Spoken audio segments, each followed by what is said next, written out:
9 out of 10 Filipino children ang may tooth decay. Hindi ito haka-haka.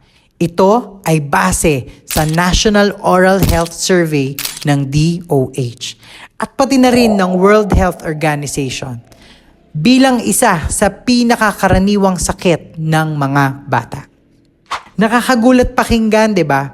Pero mas nakakalungkot isipin na karamihan sa kanila hindi agad napapansin.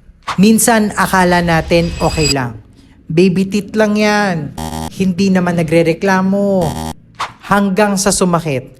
Hanggang sa hindi na makakain ng maayos. Hanggang sa matakot na sa dentista. Pero sa tamang brushing, control dapat sa sweets at sa regular dental checkup, yon ang kailangan nila. Hindi natin kayang bantayan ang lahat. Pero kaya natin protektahan ang ngiti ng anak natin. Kasi ang healthy ng ngipin, simula ng healthy na kumpiyansa.